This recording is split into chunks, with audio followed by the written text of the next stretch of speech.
like right now we're actually running the Cleveland School of Cannabis and part owners, in this school for cannabis education out in Cleveland and campus in Columbus too.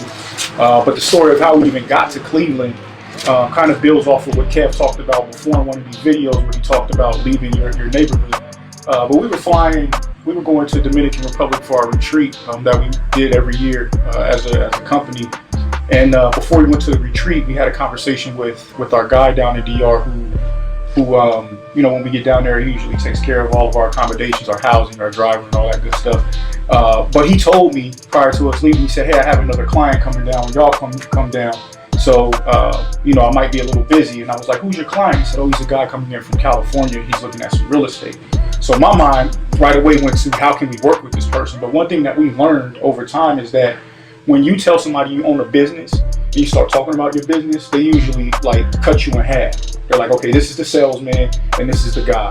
And they're only looking at you as this salesman. We were telling them about their business. So what I thought was, if we get close to him, right, this guy that's flying down, we could actually have a conversation about our business without talking directly to him. Leave it up to him to decide if he wanted to work with us. So we got the itinerary from our guy in DR. We found out we were on the same flight coming in.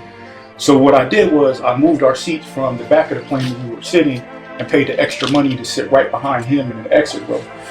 So once the flight was almost finished, it was about to land in DR and everyone had to take off their headphones and stuff. I looked, I saw him take his headphones off. He's like right in front of me. I put Kev across the aisle and I'm right behind the guy. And I just talked to Kev about why we weren't getting contracts in our neighborhood. What was wrong with our company? And Kev just started going off. You got to know your personnel. Kev just started going in because he gets excited about our work. He's like, "Man, we do this, we do that." And they just don't see our value. And I'm listening to him, but I'm really paying attention to this guy's energy in front of me. And I'm seeing him lean over to our conversation, right? And I just keep Kev going. "And what else, Kev?" And Kev just, "And we do this and do this." Right before the plane lands, this dude turns around and says, "Hey, y'all know AR?" Like, "Yeah, we know AR." He said, "Well, shoot, once this plane lands, we need to have a conversation. I heard what y'all were talking about. We want to have a business conversation with you about what we're doing." And then the rest is history. We exchanged information, and then next thing you know, 3 months later, we were in Cleveland helping set up this whole school thing with this dude Austin, who we had no idea who he was coming in. But the way we sold our business was a straight conversation about our business in order to capture his ear. So it's little things like that now we're here. Right.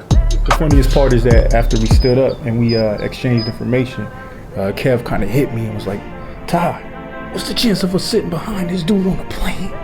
I was like, "I don't know, man, it's crazy."